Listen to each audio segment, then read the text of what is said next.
friends, Grace here. Today we're going to talk about our favorite computer programmer turned billionaire philanthropist, Bill Gates. We know him as the Microsoft nerd who has so selflessly appointed himself in charge of the physical well-being of our future, which has a lot of us wondering, who was Bill Gates before Microsoft?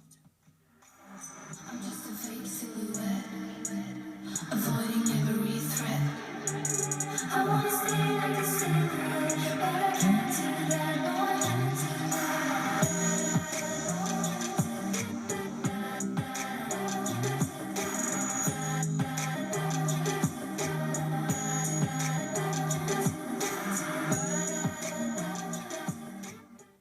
Nicknamed Trey, but formerly known as William Gates III, Bill Gates was born in 1955 in Seattle, Washington, into a family of affluence and power. His father, William Gates II, measuring 6 feet 7 inches tall, was an attorney who co-founded Preston Gates and Ellis, a law firm that had offices across the United States and China. As a man highly involved in politics, William Gates holds quite a laundry list of accolades, as he sat on the board of eugenicist Margaret Sanger's Planned Parenthood before the era of Roe v.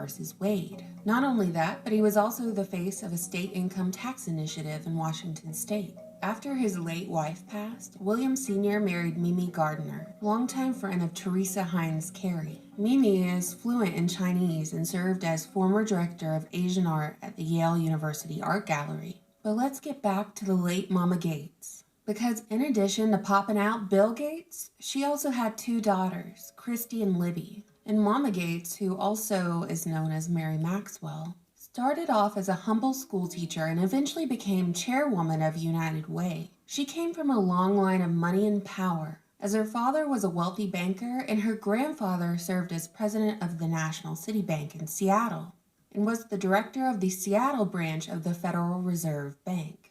Side note, how come when you travel down the rabbit hole on virtually any topic, the same creatures are always festering down at the bottom?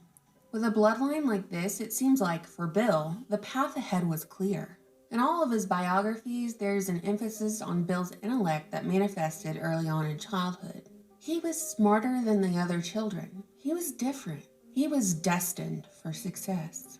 Bill grew up attending the University Congregational Church, which now describes itself as a progressive Protestant church committed to social justice, in an institution that celebrates diversity in religious background, sexual orientation, race, and abilities. Though it seems like the impact of a Christian doctrine was lackluster in Bill's childhood. As he would later go on to say, "I don't have any evidence of that," when asked by a Time magazine's reporter about the divinity of the human soul, specifically if the human soul was special. When Bill was of age, he was accepted into Seattle's most exclusive and prestigious Lakeside School, where he bragged to his teachers that he'd be a millionaire by age 30. Lakeside was able to collect enough funds through donations to purchase something only big companies could afford in the 60s, a computer. The story goes like this. Bill taught himself to code by reading the computer handbook, or in other words, was able to get the computer to perform tasks he wanted to execute. And he and his buddy, Paul Allen, formed a club called the Lakeside Programmers. And hold up, Paul Allen is 2 years older than Bill, but Paul's over here looking like he's 40, while Bill looks like the perfect target for a game of dodgeball. Anyway, somehow the Lakeside Programmers, composed of minors, went on to make business deals with computer corporations during that time, getting paid to find bugs in the software and write computer programs. Bill is credited with making one of the first computer viruses during this time. Maybe this was where he learned that by creating the computer virus, he could profit from its removal. Bill took the SAT twice so he could get the perfect score, and he came close at 1590 out of 1600 and was eagerly accepted at Harvard, where he attended college but would never graduate, because his vision of having a personal computer on every office desk and in every home took precedence, and his company, Microsoft, took off with the help of his old high school buddy, Paul Allen. In 1980, Microsoft and IBM struck a deal, and the rest was history. 6 years later, Microsoft was launched on the stock exchange, and Bill and his best buddy Paul became instant millionaires. Though before his death in 2018, Paul Allen wrote in his memoirs that Bill was a bully who tried to cut Paul's share in the company as Paul was recovering from cancer. In 1994, Bill married Melinda French, a marketing manager at Microsoft and daughter of an aerospace engineer from Dallas, Texas, which really makes my Operation Paperclip senses tingle. I don't know about you.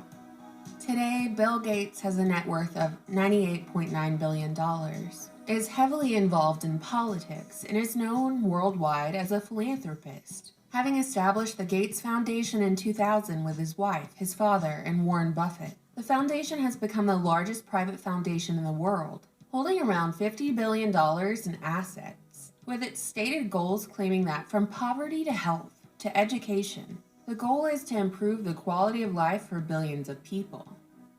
And for decades, the Gates Foundation has given free vaccinations to people in the third world, while Bill has become more and more politically outspoken, lining the pockets of our elected officials with Federal Reserve notes. Which is really rich because Bill started a movement for billionaires to give away most of their wealth in philanthropic endeavors. Bill is one of the richest people in the world because of the wealth he gained from Microsoft stock. And the stock price appreciation is not taxable until the shares are sold. So he held on to these things for decades, which delayed paying capital gains tax. And to avoid this even further, he donated these shares to the Gates Foundation. So our benevolent and altruistic billionaire over here successfully worked the tax loophole of charitable organizations to enhance his own wealth. If what they say is true and money is power, Bill Gates is one of the most powerful people in the world.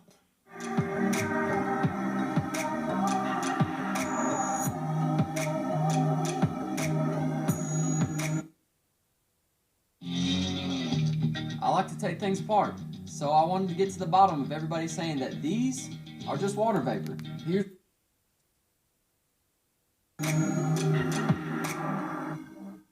So do you think our dearest Google bots and our beloved YouTube employees are still watching, or can we finally talk about what we want to talk about without the algorithm bearing this video 6 feet under the search engines? Listen, I know Bill Gates' impact is an extremely divisive topic. I know some of you watching are people who work in the medical field, and a lot of what Bill does and lobbies for, you see play out in your own workspace. Generally, I find that people either think Bill's whole philanthropy with the Gates Foundation is a benefit to mankind, and his success story is an inspiration to many young entrepreneurs. Or people are like me and would run as fast as you could if you saw Bill or Melinda roll up to your neighborhood. For the former group, I want you to know that I was you, and I believe the same things once. Because mainstream media runs so many feel-good pieces on the Foundation's work. They've successfully framed Bill Gates' life as the tale of the underdog, even though he came from wealth and influence. And to question any of that results in shame from the loudest of voices. So I get it, but the truth is there's a difference between the treatment and care of someone's physical well-being and the pharmaceutical industry. Big oil has been big pharma since 1874. It all started with the Rockefellers and Standard Oil. And remember, it was Devil Bill who sired oil tycoon John D., who built Standard Oil. And eventually the Rockefeller Foundation, the philanthropic organization that has shaped and funded many aspects of modern medicine. In every official Rockefeller biography, they go on record saying that Devil Bill was known as a bigamist, con artist, and most notably, a snake oil salesman. The life and charitable work of Bill Gates is nothing new. Bill Gates represents the continuum of Rockefeller medicine, or the continuum of their long-established formula of problem-reaction-solution. But exchange big oil for big tech, and now we've arrived in the present. Do you ever remember electing Bill Gates so that he could influence your daily life and the legislation of your country? Neither do I. Do you recall at any point in this video me saying that Bill Gates attended any form of medical school or training in the medical field? Neither do I. So let me give you an interesting timeline of recent events. In 2013, Bill flew on the Lolita Express with our favorite notorious Mossad blackmailer who didn't kill himself, Jeffrey Epstein. Through this connection, Bill Gates made donations personally directed by Epstein. In 2014, a man was arrested at Bill's estate for possessing 60,000 photos of children. But apparently this dude got the DuPont Air treatment with a mere slap on the wrist, being ordered to stay away from children. In 2015, in a TED Talk, Bill demonstrated more of his Nostradamus-like ability as he did when he was a child. You remember when he told all of his teachers he'd be a millionaire by age 30? In this talk, he warned a coronavirus-like threat and predicted to the audience that he would be the savior of this future pandemic. Fast forward to 2018, when Bill ran a pandemic virus simulation which he projected would kill 33 million people if the simulation came to fruition. 1 year later, in October of 2019, the Gates Foundation hosted Event 201 at the World Economic Forum in New York, which was a high-level pandemic exercise that played out a novel coronavirus pandemic with potentially catastrophic consequences, requiring cooperation between industries, governments, and key institutions. Johnson & Johnson was in attendance. As Event 201 was happening, the 2019 Military World Games were taking place, hosting 110 nations and thousands of military members from around the world, and none other than Ground Zero, Wuhan, China. Yes, you heard that right. The World Military Games were held in Wuhan, China, ground zero of the coronavirus, mere weeks before the first case was reported. In January 2020, a federal court unsealed indictments against a Harvard professor and chemistry department head, Charles Lieber, along with 2 Chinese nationals. Prosecutors said that one of the nationals is a Boston University researcher who was a lieutenant in the People's Liberation Army, and the other was a cancer researcher who attempted to smuggle vials of biological materials in his sock. It was disclosed that Wuhan University paid Lieber $50,000 a month, and he was given over $1.5 million to establish a lab at Wuhan University. But don't worry, Snopes told us nothing strange was going on with Lieber, so we could rest easy and go back to being good little sheep. On February 28, 2020, Bill Gates called coronavirus the once-in-a-century pathogen we've all been worried about, as he sounded the alarm for world leaders to respond accordingly. A few weeks later, Bill Gates stepped down from the Microsoft Board of Directors, which he said was in an effort to dedicate more time to philanthropic priorities, including global health and development. With all of this newfound free time, Bill decided to do an AMA on March 18th, or in other words, a question and answer session on Reddit. In this question and answer session, Bill disclosed his goal of having digital certificates for any and all people to show who has recovered from coronavirus or been tested recently, or if they've received their coronavirus vaccine. Microsoft and MIT have collaborated in developing tattoo markers to show if you've been inoculated. Bill has also been working on the ID 2020 project, which is a digital ID microchip implanted under the skin that, when scanned, would show identification information. It's reported that refugee populations will be the first to receive ID 2020. There's talk of implementing the system in the United States, starting with the homeless population of Austin, Texas. With all the fear surrounding this pandemic, many will not have to be forced to get something as Orwellian as a government microchip. They'll ask for it out of fear. Their consent will be manufactured.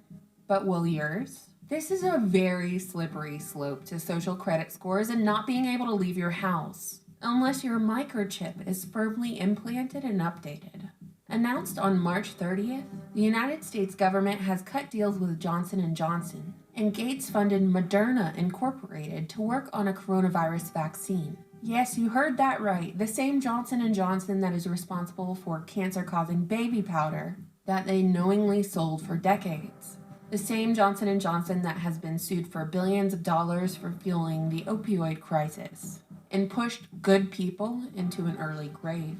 Yes, that will be our savior, making a rush and experimental vaccine hundreds of millions of people will inject into their bodies out of fear. To conclude here, I'm not making any outrageous claims or theories about Bill Gates. I've simply told you the background of one of the people who stands to benefit the most from what is happening right now. From being financially invested in the cure, to the potential of mass surveillance in an Orwellian state in the form of a microchip, In this video, I told you exactly who Bill Gates was before Microsoft, and I've told you exactly who he is after. So what do you think, internet friends? You know I always look forward to your comments. Thank you so much for watching, subscribing, and supporting my channel on Patreon.